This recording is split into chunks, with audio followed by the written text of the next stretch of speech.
Okay,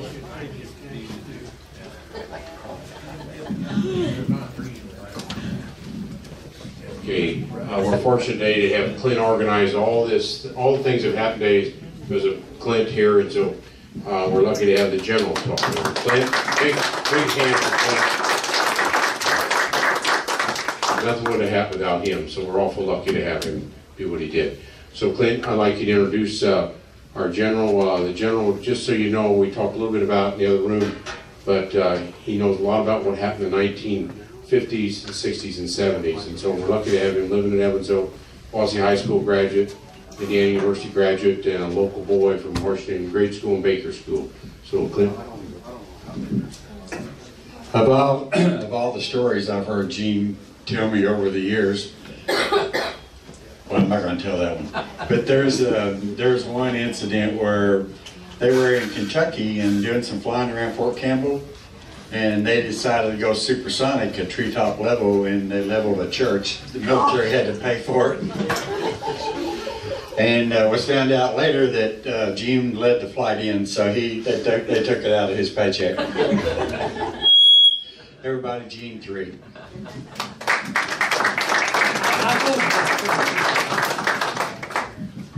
Good afternoon, everybody. Can you hear me? Does this sound all right? This part of my mouth? Yeah. Okay. Good afternoon. I'm glad you could come to this event and with this great facility and this great effort. And I'm going to have to repeat much of what Dr. Browning said about this gentleman here. I'm very close to him, and I'm telling you that he's been running his legs off for literally the last month and a half, and made it happen, and it's a wonderful thing. Thanks again, Clint, for what you do. And that's only just a touch of what he does for veterans. I can't believe that you folks want to come in and listen to, I don't know how much time I have, to a dumb fighter pilot, much less an old dumb fighter pilot. And I was wondering what stories he was going to tell. I know that there's a P-47 driver in the room, and I'd love to have flown those airplanes, and he has more experience than I have in fighting wars. Let me ask, is there any other fighter pilots in the room that fight high-performance jet aircraft?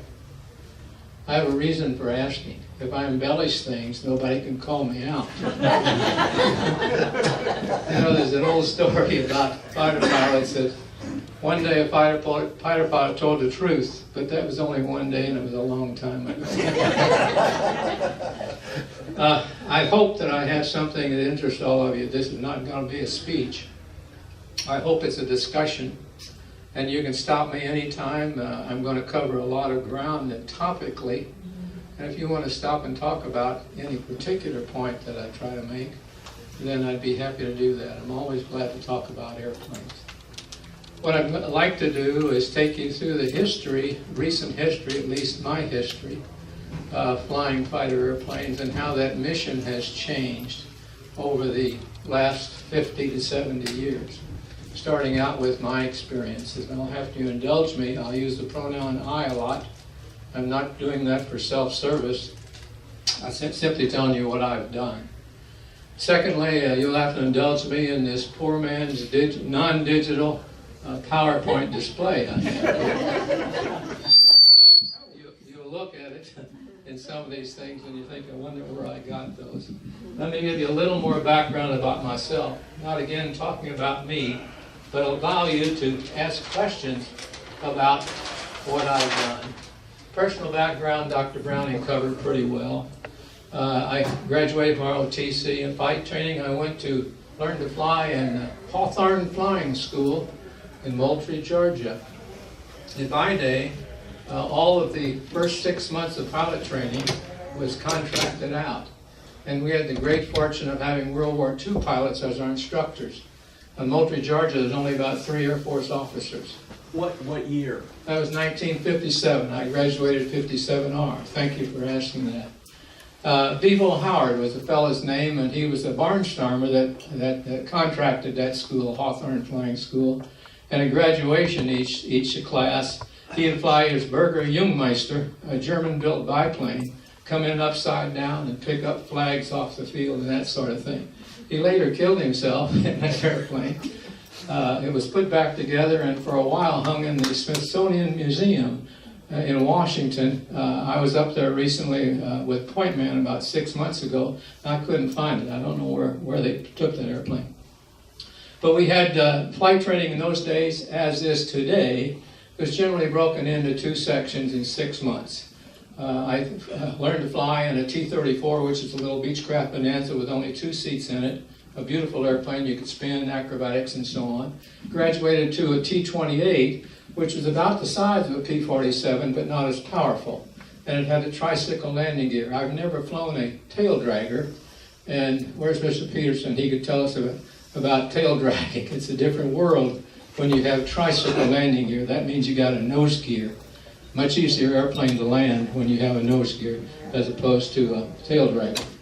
And then the next 6 months you go to another airplane. In my case, I went to a T-33, which was the Korean jet we used, called the F-80. They simply put a plug in the middle of it and another seat, and that became the trainer then to move you into jet aircraft. That goes on for another 6 months in basic, and you get your wings out of that. But to that point, you've never employed an airplane as a weapon. Then you move on to advanced training, which in my day was called gunnery school, and that was in an F-84F. That was a bent wing or swept wing Korean aged airplane, but it never saw combat in Korea. And we had our pilot instructors then were the veterans of Korea. So every man a tiger was the motto then, every man a tiger. That came out of Korea. That's not quite the way the Air Force operated the remainder of my years. We might talk about that if you wanted to. But once again, please interrupt me if you have questions or want to stop and talk about anything that I have here. My aircraft experience, I've got about 5,000 hours of fighter time. That doesn't mean much to an airline pilot that might have 25,000. But my shortest mission was 17 minutes. In an F-4, we took off from Nellis, engaged with another airplane in mock combat, 15 miles north of Nellis. I was minimum fuel in 17 minutes. We had clean airplanes with no tanks on there. Life of a fighter pilot is flying a clean airplane. The performance is outstanding. I have many people say, how is it like to fly high performance jet aircraft? I don't have a good answer except to say it's like nothing you've ever done in the past. And they pay you to do it, for crying out loud. These are the airplanes I've flown. As I said, I started out, and my first fighter was an F-84. It's a bit of a thrill these days to be able to get in an airplane you've never flown. Most airplanes have 2 seats. They usually have an instructor with you. But the F-84, you simply got in it and flew it. And I think Mr. Peterson will tell us they probably did that a lot in World War II. They told you where the starter was, and you went out and got in the airplane and flew it. And is that true, sir? That's right. That's right. Our loss rate wasn't nearly as high as yours. I've flown all the models of F-4s. You see, the B model is the Navy airplane, and the F-4 is a Navy airplane. It was designed for fleet defense. It was not designed as a bomber. And the Air Force modified the airplane first with the C, a D, and E. The E finally got a gun. Most fighter pilots will tell you it's not a fighter until you get a gun in it. We compensated for that in these first airplanes by hanging a great big gun pod center line on the airplane. I never flew close port flights in Vietnam without a gun on my airplane because I bought the line chief a case of beer that I got from the Army. And I always had a gun pod on my airplane when I was flying close air support. Then I had a wing with Gs. The G is the wild weasel of the F-4s. It replaced the 105G, which was a surface-to-air killer, that SAM shite killer that was used in Vietnam. The F-4G never saw combat until Desert Storm in 1991, I think it was. I was fortunate enough to have the first F-15 squad in the Air Force. It's an old airplane now. We got our first airplane in 1974. It's almost as old as I am. The A's aren't around anymore. They're worn out and they're in the boneyard. I had these check marks means I was combat ready in all of those airplanes at one time or another. These airplanes I had what I would call an executive checkout. It varied between 5 and 10 sorties in each one, so I could get a feel of what the airplane flew like, how you would employ it in war, and those kinds of things. And if we have time and you want to talk about a specific airplane like the A-10 with that beautiful gun it's got in it, yes, sir. Well, General, I was going to ask if you could tell us about the A-10 and the F-104 in particular, just because the A-10, I read that you can put, your body undergoes more G's than an astronaut. And then the F-104 has defeated some of the more famous pilots that, in our country, and I'm curious what it was like to fly. The A-10 is a wonderful airplane. It's an ugly airplane. I happen to have been on the source selection for that particular airplane when other companies were competing for a close air support machine. It's a pretty good sized airplane, but you get in it, it feels like a Piper Cub in terms of size. It's easy to fly, extremely easy to fly and land takeoff. The only problem is it's a little underpowered. You take off at 100%, for those people that have flown jets, you deal in 100% of power. You take off at 100%, pull it back to 98, and you leave it there until you land, because you need that power. I learned to land it one day and went to the range the next day, and I was being chased by another one in an IP, but I was by myself on the range. And I had 2 missions that day, one in the morning, one in the afternoon. I was by myself, so I could keep a very tight pattern. Airplane turns like a dream. It can turn in just about in the size of this building in terms of radius and maintain its speed. But that beautiful gun, I was shooting at 4,000 feet slant range with the .30 caliber gun, and I shot 85% that day on a 20 by 20 target.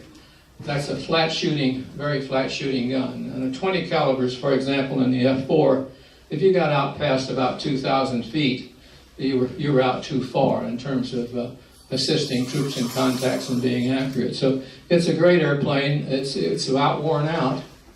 They're starting to re-wing the airplane, actually put new wings on it now in the Air Force. They were going to drop it because of sequestration, and they were forced to keep it in there, and the alternative to not dropping it was bringing down 26 F-16 squadrons. Well, they aren't going to do that either, but what they're not doing is not flying. Fighter pilots today, and I'm way off the subject here obviously, are only getting about 8 or 9 hours flying time. Those are accidents waiting to happen. And everything goes for the 2 airplanes that we have over in Southwest Asia. The other airplane, the 104, that was called the airplane missile with a man in it.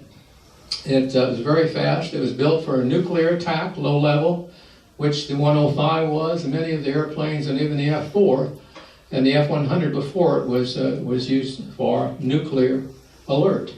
And the 104 was built for that. It's a very fast airplane. It lands very flat, and very fast.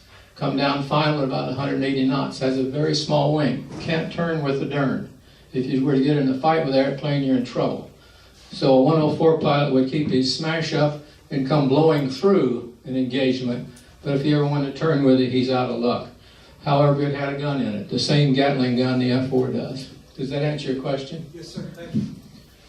I had 2 staff tours, one in fighter operations in Langley as a major, and then later in the Pentagon as a colonel.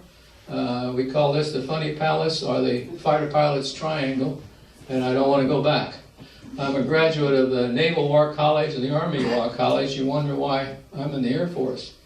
And these colleges are set up with seminars of about 16 to 17 folks apiece, and you want a broad spread of people, and every one of the seminars will have an Air Force guy, a Marine, they'll have a DOD person of some sort in that seminar, and then the rest would be Army in the Army War College. But these were great years. This was an 8-month course. These are graduate level geopolitical courses. And the Army War College is a year long. And I met wonderful people in both of those, and it gives you another feel for the other services. As it turns out, I was in the 1978 class at the Army War College. 2 of the Army Joint Chiefs of Staff came out of my class. Great people. Shinsky and I've forgotten the other one. That's a lot of background for me. But let's talk about what we did in the 50s. In the 50s, I was flying F-100s, a good airplane. It was originally built as a replacement for an F-86 in Korea, but in these days I'll call it the Eisenhower era. We were deep in the Cold War and everything was nuclear strike. Unfortunately, even the guns that we had in the F-100s in those days some of our guns would literally rust because we didn't use them. We got to fire the guns about once a year, and we would manually dive bomb, simulating iron bombs about once a year. The rest of the time was all nuclear. We would train on low-level attack and on specific maneuvers to deliver weapons of nuclear size.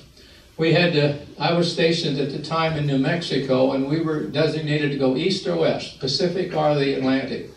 Most of the time I spent, and I flew F-100s there for 2 years, probably 18 months of that time I was in Incirlik, Turkey, sitting what we call Victor Alert, which was nuclear alert.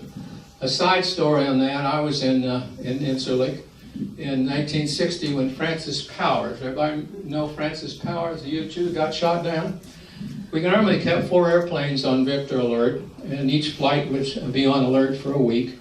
These were daytime sorties. We had no night capability. We wouldn't be able to find our targets at night. So we would come up on daylight over the target. We'd come up about 2 hours before daylight and shut down at twilight. Well, Powers got shot down, and at the same time Turkey was having some sort of a coup that shut down any news. We had no news coming in except that we knew that he had been shot down, and he was actually flying out of Incirlik.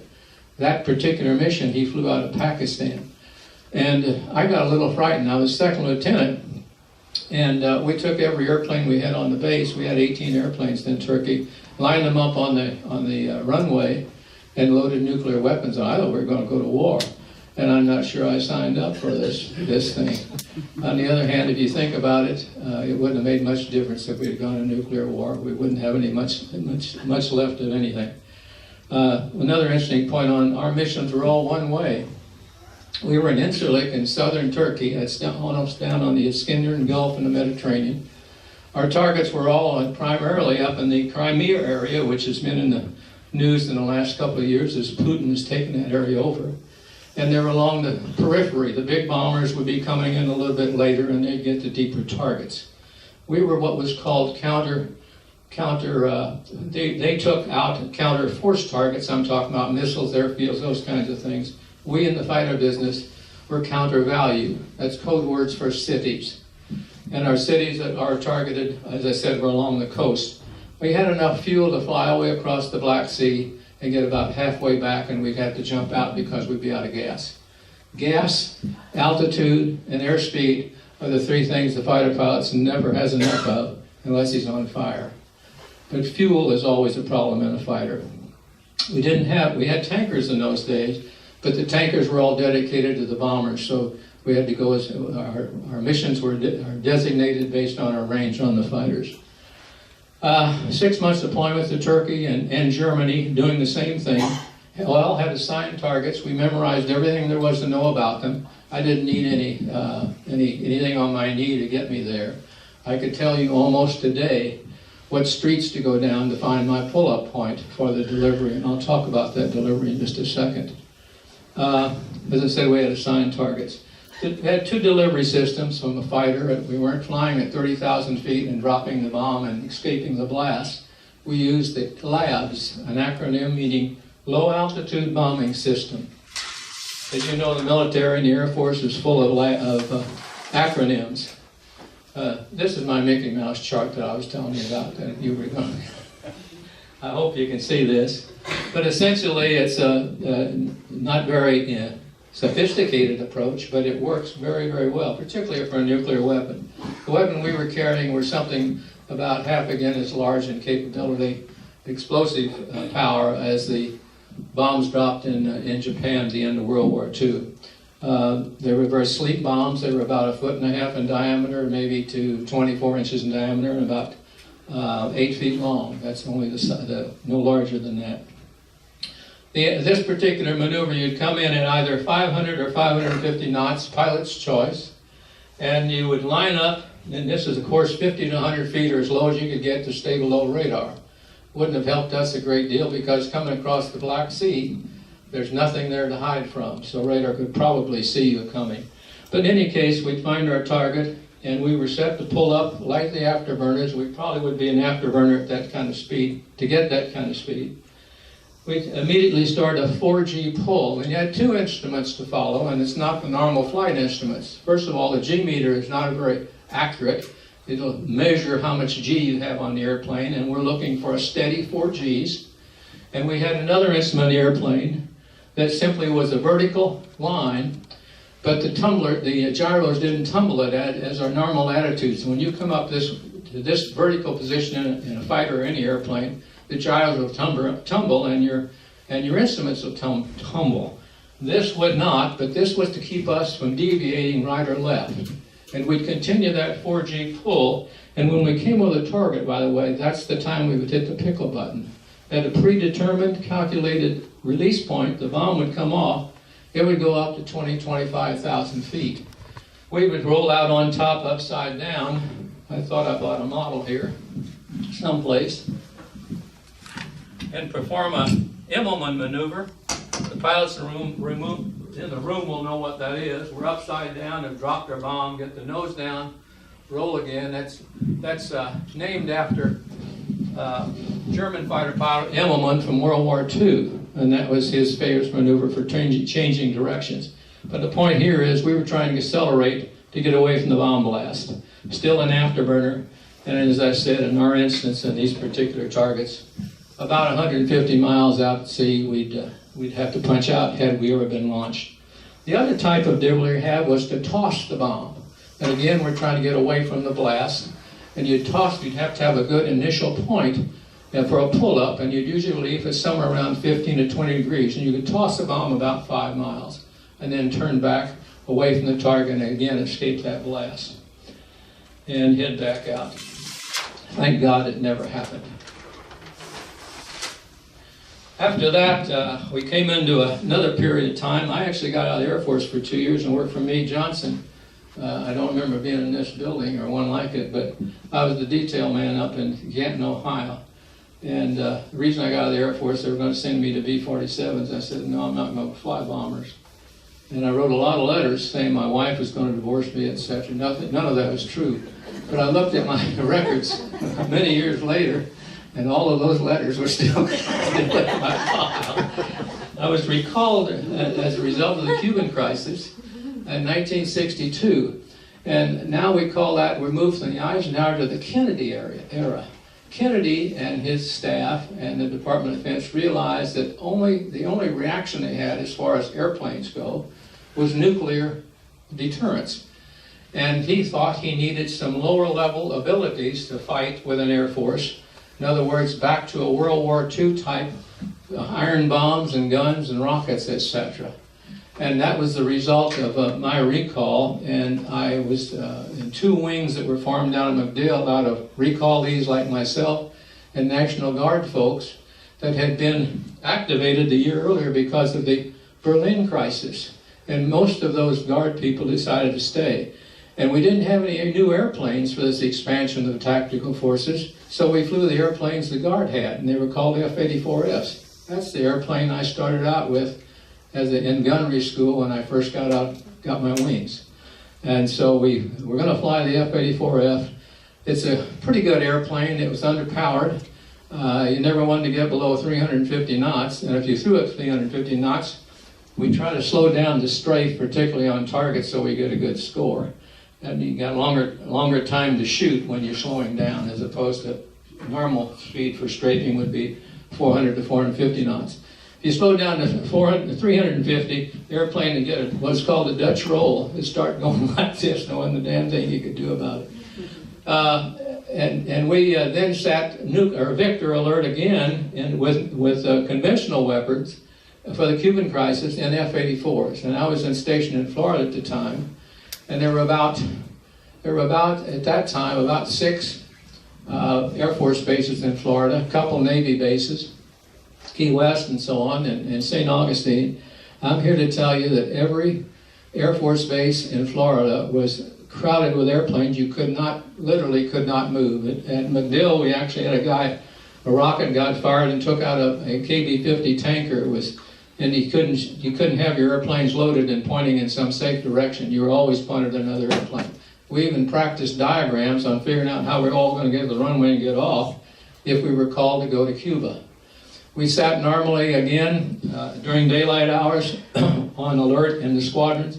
However, you remember the day that the 2 ships met And the Navy couldn't do it now, they don't have enough ships, but they put a cordon around Cuba, and the Russians were sending another ship in there with the missiles that you could see them on the freighter. When those two ships met, we were in cockpit alert then, ready to hit the start button. The funny thing about it, if there's anything funny about it, is that we probably lost more airplanes trying to taxi the runway to who got there first, I think. But it was a mess. I truly believe we had every fighter in the United States in the tactical business in Florida. We were in much the situation we're in now in terms of munitions. We actually had napalm cans flown in from Korea because we didn't have enough napalm cans in the United States. That's how short of munitions we were in those days, because it had all been nuclear for the many years prior to that, and we weren't keeping the forces up. That's much the condition today in terms of our resources in ordnance in the Air Force. A growing tension, alert status I've talked about, lingering doubt as to what was happening, and would you believe we went back to the nuclear option. And somebody decided that we were going to have a nuclear option for Cuba. And with all of these airplanes in Florida, I'll tell you a story of what I think ridiculous it was. We redid all our maps, we assigned new targets. Obviously you don't send a flight of 4 in with 4 nuclear weapons as we would with conventional munitions. They even issued us a black eye patch over one eye, because if you hear the word King Kong, the Cuban world is going to light up with atomic bombs, and that leaves one eye for you to fly with. So the blast is going to be around you. So I thought that was the most ridiculous. I mean, as a young lieutenant, I thought, I was still a first lieutenant then, I thought what a stupid thing this was all about. And thank God that never happened. That went on for about 2 weeks, and then finally the Cuban crisis went away. Still in MacDill, still flying F-84s, and we started to get checked out in the Navy B model on preparation of equipping our squadrons there, and there were 2 wings. Wing is normally 72 airplanes that allocated, actually usually have a few more for spares. So there were a lot of airplanes, a lot of fighters at MacDill stationed there. And we got our first F-4s in about 1963, late 63 and early 64. Those were the F-4Cs, now the F-4 model, and we had taken the Navy airplane, changed the landing gear on it because the Navy landing gear is very high pressure for landing on carriers. And it put some larger balloon tires on there, actually had humps in the wings for it. And other few modifications of the airplane from a maintenance standpoint, and we were equipped with that. In 1965, the world changed because we knew about a year earlier that we were going to end up in Vietnam. We already had 15,000 troops there, even though we had not committed any units. These were supposed to be advisors and CIA and those kinds of people. So we just started back again in training for conventional weapons. So we were going to the gunnery range, we were shooting the guns, learning to fly the F-4, learning to dive bomb with the F-4, and so on. So we've come through another phase. You can see, while you think that fighters doing the same thing all the time, but it's really driven what your training is by what the politicians are telling you is going to happen in the next 5 to 6 years. And then we went Southeast Asia came along. We deployed as wings. Our airplanes had been taken over by another wing and flown to Cam Bay, which was my first tour in Southeast Asia. And that's on the coast, and I'll show you where in just a minute. And I flew over in a C-124, and I'm here to tell you that's a long time to get to Southeast Asia in a 124. We stopped 3 times. I think the airplane must cruise at about 120 knots or something like that, and there's a lot of room. We stopped in Hawaii, we stopped in Guam, and we stopped in the Philippines, and then finally got into Vietnam. I flew all types of missions, and there's that I word again. 1,000 other people did the same thing in that first tour. Missions north were mostly escort and MiG screen. I'm going to go to the map and come back to this.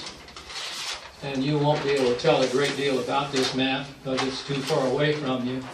But MiG screens were normally flown up in this area in Route Pack 5, and I'll talk about route packs in a minute, because there were jamming airplanes out here to the west, And we flew MiG screens to protect those airplanes from any MiGs coming out of the airfields, which were generally in this location here. The second type of escorts, we always had a listening airplane off in the South China Sea. It had a radar on top of it. It also gave MiG warnings of taking off. And they had intelligence folks that were listeners there, listening to see of North Korean radio transmissions. That was a Constellation aircraft. You might remember that, a beautiful airliner at one time. It had a big bulge on the top. And of course they were extremely vulnerable. We kept 4 airplanes on station all the time. 2 directly attached to that particular airplane. And of course they had radar and they could tell us if anything was coming out. We had 2 airplanes with him all the time and 2 on the tanker. And those were normally tours of 4 hours. I was flying out at the time out of Cam Bay, which is way down here, all the way up here. So a 4-hour mission up there was probably a 6-hour mission. It was like a guard standing, and what's the 10 orders, or somebody in the Army, what's the 10 rules of guarding your post? Never leave your post until relieved. If the other flight didn't get up there, you stayed. I got stuck up there for 12 hours one day, and I happened to be sick. I was puking in my helmet bag, excuse me for the grossness, and everything. I don't know what it was. I got some bad Vietnamese food or something. But I got stuck on station for 12 hours. It was really boring. On the other hand, once in a great while, we'd get somebody to stick his nose out. And it turned out, and many times we'd turn toward him and get into attack mode, and my fangs would come out. I thought, I'm going to get me a MiG, and he'd turn around and go back. And what they were trying to do was drag us into a AAA trap. And we might have gone on and done it, except our first job was to protect that rivet top, they called that airplane at the time. It had various code names, but rivet top is what I remember.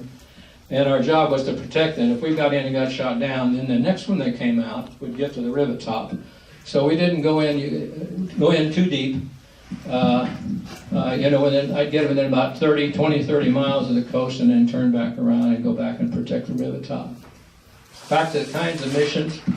There was various threats and what was dangerous and what wasn't dangerous. You've heard a lot of stories, about the anti-aircraft and the air defenses in Vietnam. And for very concentrated areas, they were in fact the most heavily defended areas that we'd ever seen in the history of the Air Force. And a new item involved is now surface-to-air missiles. That changed the whole picture of how you attack these targets in those very highly defended areas.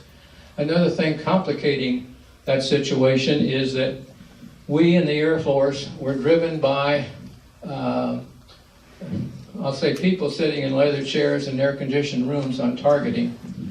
And generally speaking, it was McNamara and Johnson. And literally, targets were selected in the White House. And unfortunately, about 2 years ago, not unfortunately, but about 2 years ago, I read a book by a friend of mine that I knew as a major. He retired as a 4-star general, and he made the assertion, nobody has called him on it, he made the assertion that Dean Rusk, in a radio television interview, said that he would pass our targets for the next day to the Swiss embassy, which then passed the targets to the North Vietnamese. And we flew into those targets, generally speaking, on the same routes, same time of day, twice a day, once in the morning and one in the afternoon. And you can imagine everybody was ready. They didn't have to spread guns all over the country. It's just in those particular corridors. I flew, I had 350 some odd missions in Southeast Asia, but that was in 2 tours, most of which were milk runs, particularly in the South. If you got down too low in a high threat area, you're always liable to small arms fire. But we're moving pretty fast with an F-4. And I was explaining to someone earlier today, they said, well, how did you bomb an F-4 moving that fast? First, we had the gun. The gun is the best troops in contact weapon that a fighter has because you could be very precise where you were. The other was that we had napalm, of course, is always there, but about 6 months into the war, they developed a bomb called the Snake Eye. And it was a standard 500-pound bomb, which was a fairly streamlined bomb. It was good for fighters, so it wasn't as draggy. We were originally dropping 750-pound bombs, the same thing that Mr. Peterson saw dropping out of B-17s. Had a lot of duds, by the way. They were still World War II bombs that we'd gotten out of storage. And we ran out of those, and then we got the slicker bombs. This particular bomb, called a Snake Eye, as it came off the rack, it had an umbrella effect, if you will. 4 or 5 great big fins that stuck out that slowed that bomb down, so we could be low and close to what we were aiming at, and we'd drop at a 10 or 15 degree dive at about 2,000 foot slant range, and we could get away from the bomb blast. So it was an excellent weapon for explosive, for bombing, and for troops in close contact. I got stuck once in coming back to the north, and I had some larger bombs, not Snake Eyes, and this was twilight, and this was probably the mission that I worried about the most. It bothered me the most. I was the flight leader, and we had troops in contacts at twilight. Well, Vietnam looks like a great green blanket, and this is twilight. Now it's purple, dark green. And the forward air controller begged us that these folks were about to get overrun, and all we had was the big iron bombs. And I'm going to talk about here in a minute. Manual bombing is not a science, it's an art. As opposed to today, we don't do manual bombing anymore. It's all guided by some means or other. And he begged us to drop, and I didn't want to, but we went on and dropped and saved, if you will, and at least that's what I was told. Saved that particular troops in contacts and didn't kill any Americans. That was the big problem, with those bombs would go in the wrong place. You could hardly see the ground. You couldn't see the marks that they were trying to give us. They put smoke out, and it was blending in with the twilight. And that was my worst mission in terms of afraid I was going to kill an American. Strip alert, another tough mission in South Vietnam. Low threat is because, as opposed to being hit with an ordnance. But you take off your alert in the middle of the night at 12 o'clock, and invariably we'd have napalm on the airplanes because it wasn't used during the day. And you'd find yourself 150 miles up in the mountains someplace that didn't know where they were. Goodness, what a GPS would have done for those days. And we'd fly out on an electronic radio for a while till we made contact with the forward air controller, even at night. And at 20,000 feet, there'd be a C-130 kicking flares out the back of it, and they'd take about 3-4 minutes to come down and light up this area, and you'd finally realize, my God, there's mountains all around. What am I going to do with napalms and mountains in the middle of the night? Well, I'll have to say that I dive bombed napalm a couple of times. We had nothing else to do with them, or we'd kill ourselves on the mountains. That flare creates a milk bowl effect, we called it, where sometimes you really couldn't tell where up and down was, and that was kind of the edge of your universe, was this milk bowl and these flares. We did not have night capability. Now we own the night. All things have changed because of technology since then. We had a lot of suspected targets, which upset me, or wasting ordnance on suspected truck parks. Nothing moved during the day in South Vietnam or on the Ho Chi Minh Trail, or we'd have destroyed it. But they moved at night. So they suspected that they had truck parks, and we couldn't see anything, but we would bomb these areas, and I always thought I was wasting ordnance. Laos, the route interdiction, the Ho Chi Minh Trail.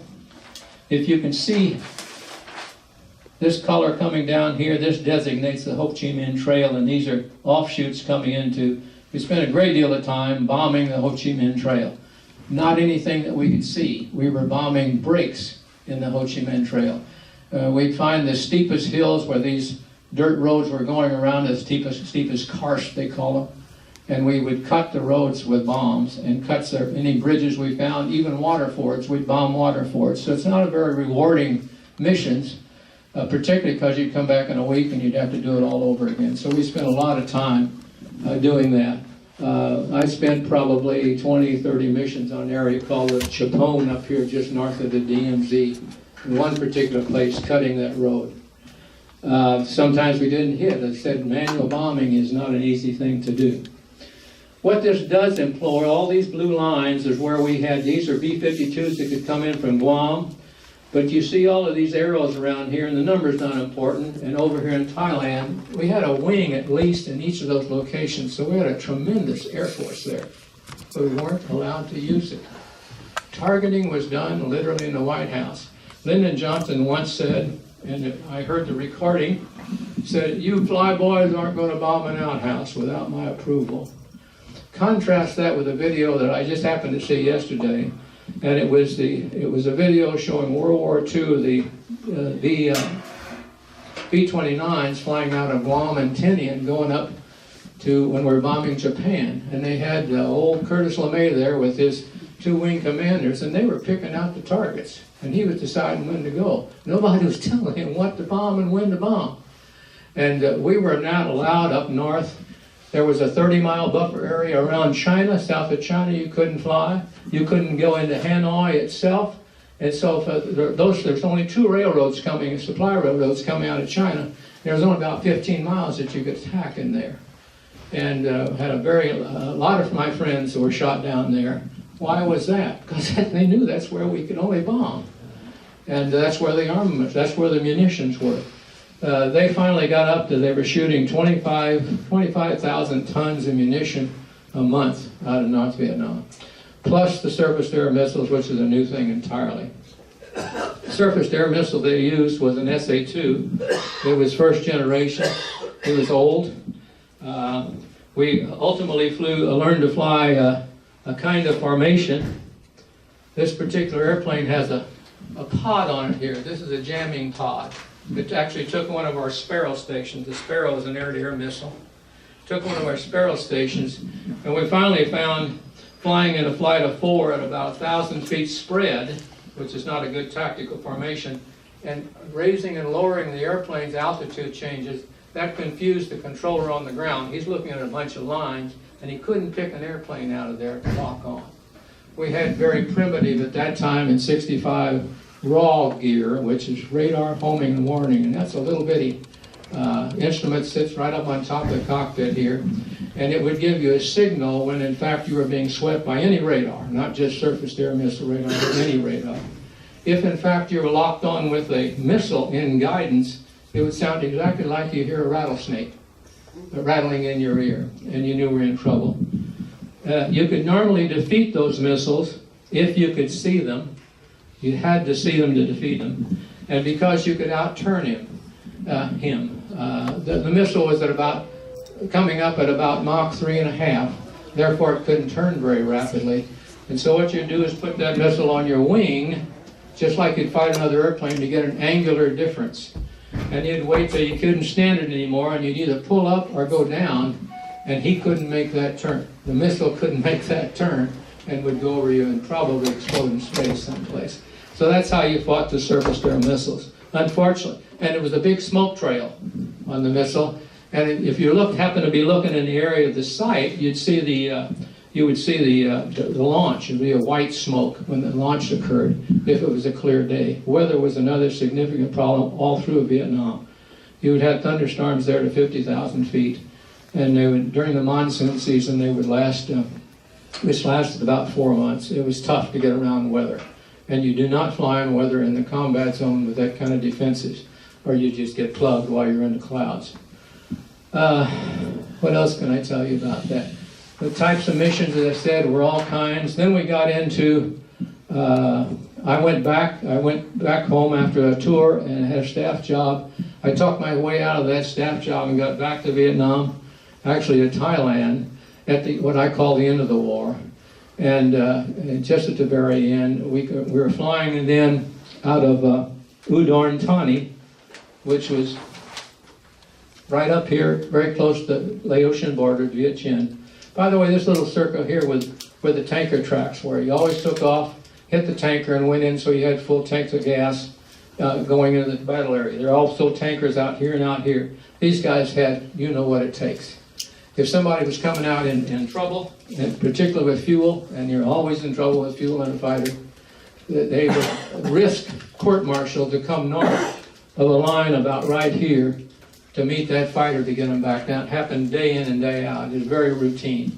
I say court-martial. I know a couple of court-martials that occurred in other instances, so it was always there. And the tankers were really hanging it out because they were vulnerable to MiG attacks if they came north. I diverged a little bit and I forgot where I was. Interdictions of Ho Chi Minh Trail.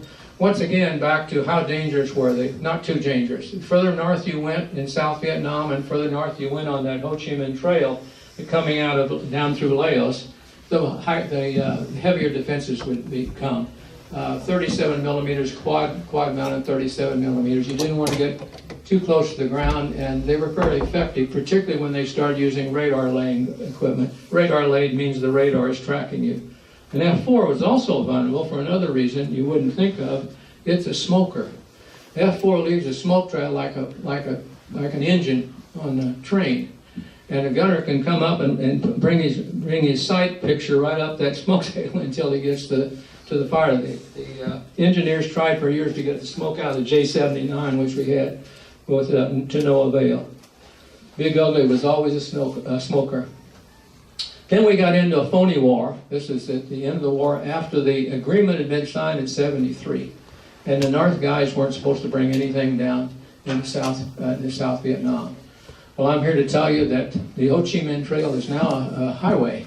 It wasn't paved, but it looked like a highway, and it was filled up with tanks and trucks for those 2 years, and coming down into South Vietnam, and we weren't allowed to attack them. So we were still in Thailand and ready, but we were down bombing now in Cambodia.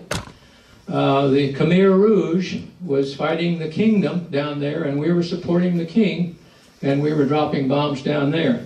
Our politicians were involved again in that we weren't supposed to go below 3,500 feet. When you find a good target, 35, and to use your gun, at 3,500 feet, that takes it out of the realm of a good target. So, I don't know if you can turn that off a minute. Okay, it's off. A friend of mine that I work for, Alonzo Jones, happened to be a black man, and he retired as a brigadier general, was in fact court-martialed for strafing a Russian ship in Hanoi Harbor with his wingmen. They were being shot at, and they went down and strafed the guns that were shooting at them. Not necessarily a good idea. You don't want to duel with guns because you're a single target and they got many. But in any case, they were accused of hitting the Russian ship. And when they got back they were flying out of Udon in Thailand, the director of operations, the colonel, took their gun camera film and exposed it. He was court-martialed and ruined his career because that's destruction of government property.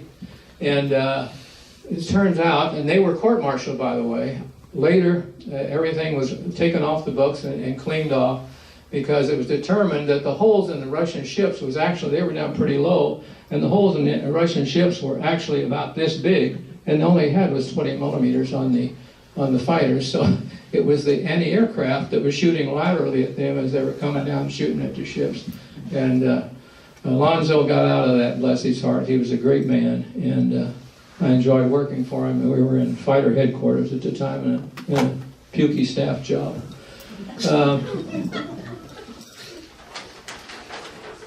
I think that's unless you have questions about it, and I noticed some people getting glassy eyes, and I could talk all day. But did Nixon's bombing of Hanoi, did that fit the war? I mean, Nixon's bombing of Hanoi? There's no question. No question. That's the first time the B-52s were utilized. We stopped bombing north in '68 and started again in '72, and that's what you're referring to. Yeah. That's the first time the B-52s were used, and I'm here to tell you the B-52 is an awesome weapon. We used them in the north. I'll be with you. And we used them in the south, called Arclight, and they come in flights of 3. They all carry 125 500-pound bombs each, and they bomb in a formation. I almost got caught underneath one time because we weren't told all the time what area they were coming in, but I was close enough to see it, and it's awesome to see that light up.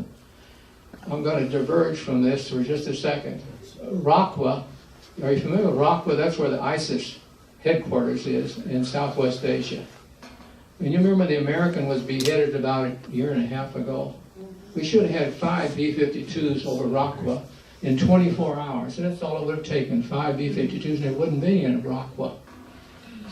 Aside, I'm getting political now. Thank you. But yes, that brought them back to the table. I'll have to say that the B-52s flew through chaff corridors laid down by F-4s. Everybody know what chaff is? That's the little aluminum pieces that confuses a radar. It's World War II used. It's still effective. And the F-4s would come through and lay down chaff corridors Now, B-52s had a problem with the headquarters guys sitting in their air-conditioned offices. That was another Air Force, SAC. They were operating out of Omaha. They told them what the run-in heading was and where to turn, and they did the same thing every day. Finally, some colonel down in Guam with his hair on fire, the wing commander said, I ain't going to fly anymore. And they started taking their own ingress routes and egress routes, and it cut their losses. Their losses weren't that big, but it cut them some. Yes, sir. Well, I'm proudly to say that my oldest brother was the flight leader in linebacker 2. Great. They bombed Hanoi at Christmas time in '73. That brought them back. That had them brought back to the table. Unfortunately, I guess fortunately, I never dropped a bomb in North Vietnam north of Route Pack 1 and Route Pack 2, and I didn't mention that because it has some relevance here to the number of air forces. We were operating the Navy, the Marines, the U.S. Air Force, SAC, another Air Force, the Army had the Air Force, CIA had the Air Force, and never the 5 or 6, and the Vietnamese had an Air Force. And the coordination between those air forces was practically nil. The first time Schwarzkopf in Desert Storm had his Air Force commander was Chuck Harner, retired as a 3-star, hard-nosed guy. I've flown with him several times. And that was the first time that the air component commander, and that's what you call the guy that owns the air underneath, in this case, the Army commander. That was the first time in history in my history of the Air Force, where he had control of all air assets. All air assets. Marine airplanes were told to go where it came out of that same targeting shop, and that's one of the reasons we were so successful in rolling back before the troops even had to go in. The first attacks were made by Army helicopters on the early radar warning sites, and that wouldn't have occurred if Chuck Harner didn't have control of all air assets. They were Army helicopters that made the first attack. And then the second part of it was the Air Force F-117s. That was the first stealth airplane. It looked ugly, but they say you can fly anything with a computer. I've forgotten where I was, but answering questions. Any other questions? I am concerned that I've been up here for 55 minutes, and some people are getting tired, I can tell, and I'll be here all day. Yes, sir. Did you return every aircraft you ever flew? Yes. I have jumped out of a good airplane. In MacDill, I was the junior man, and we had to, this before we went to Vietnam, we had to have 4 jump qualified forward air controllers per squadron. And I was one of the junior men, and they sent me to Fort Benning to jump school. And then we went to Air Ground Officer School in Eglin and became qualified forward air controller. Because you couldn't attack without the Air Force air controller controlling the strike. So I jumped out of Air Force airplanes, but with the parachute. The best thing that ever happened to me, though, is the 3rd day I quit smoking. That was 1963. I was 31 years old. I haven't smoked since. I couldn't recover overnight. It didn't matter whether you're an officer or an enlisted man or whatever. You got the same treatment in Fort Benning Jump School. And having another interesting story, however, one of the forward air controllers of those 4, a guy named Cos Musgrove. He's a little wiry guy, even littler than I was, but he was some kind of guy. And he loved to fly fighters, and by golly, he had to deploy with the 1st Cav. That was the last Army unit that I know of that deployed in the war on a boat. They took their mule with them in the 1st Cav, and he was forward air controller. And he got shot down out of somebody in the Army helped me from Vietnam. A Loach, a little bitty helicopter. He was controlling the strike, and he got killed in a Loach. The second that had to deploy with the Army was you saw that movie, We Were Soldiers and Young with Mel Gibson. Yes. That was the Battle of Ai Drang. That was the first major engagement of a unit in Southeast Asia. I flew in that particular battle where they dropped 400 Americans in on more than a brigade of North Vietnamese that were all dug in the mountains. If you saw the movie, they damn near didn't make it. Very high casualties. And finally, Mel Gibson called in Broken Arrow. That meant every airplane in the theater could be dedicated to that fight. And so we were all diverted. My call sign was Shark Bait. But if you saw that movie, there was 2 F-100s that came in, and a guy named Charlie Hastings was the forward air controller, and they dropped napalm, and they got some Americans with it. They were so close. And he turned to Charlie. He says, Charlie, he used these names. He says, Charlie, keep them coming. He was talking about the airplanes, even though he had dropped those. The napalm had gotten dropped friendlies. But that was true in that particular movie, as opposed to Hollywood, which jazzes things up. But that particular part of the story was true. And Charlie's dead now, but he took that to his grave, that he got some napalm on American troops. It was a terrible thing. Somebody else have a question? Yes, sir. Well, they had forward observers that would fly in Cessnas or something that would drop leaflets out for propaganda. The Americans did this. Yeah. Can you know anything about that? We have, the reason I asked, I went to school in Darmstadt, and Freddie Keene was one of those forward observers that would go out in one of them. He passed away, and I never got the true story. But Please leave if you want to. You're not hurting me. I'm not sure what particular airplanes. Ranch hands, of course, were the folks that dropped the, what's the chemical? Agent Orange? Agent Orange. I escorted them a couple of times. And we call them ranch hands.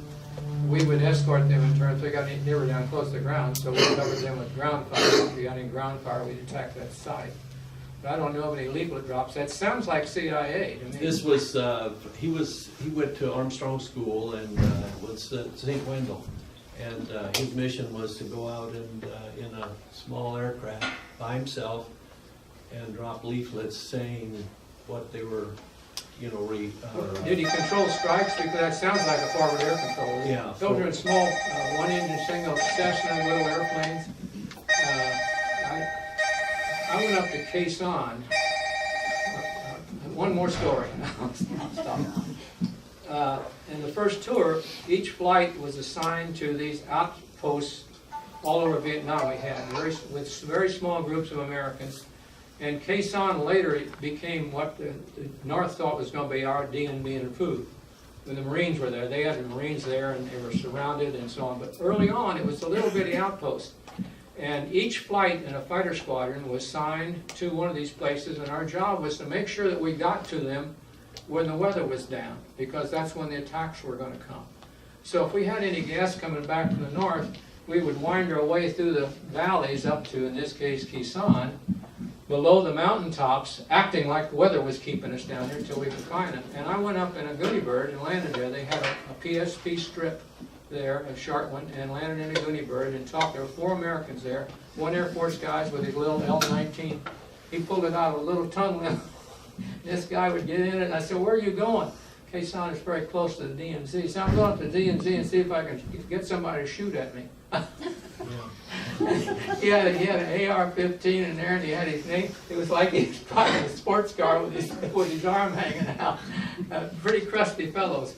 And Army captain and 2 Army NCOs, and that was the 4 Americans there. And he would walk out to the wire. There were concertina wire circles, and they were in the very middle. And he showed us where they thought the attacks would come from. And he said, "Now, if we ask you to," they had contact with us, "if we ask you to, we want you to seed us with CBU, that's cluster bomb units, a very devastating weapon.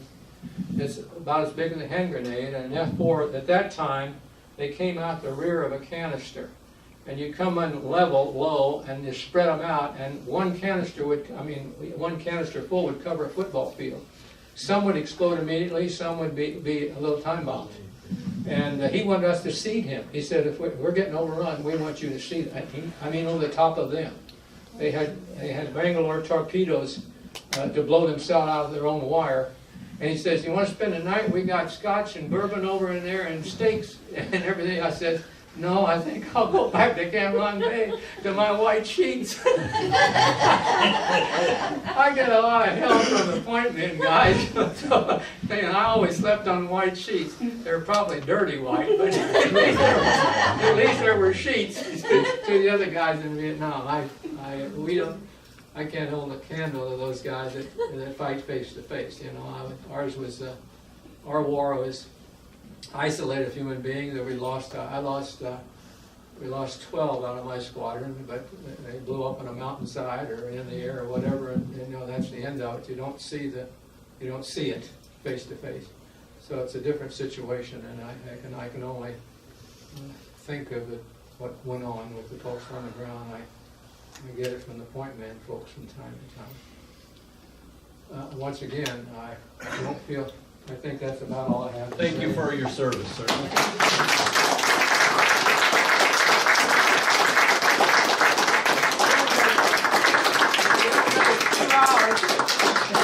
got a foreign policy speech. Thanks for your attention and time. Thank you for supporting this effort.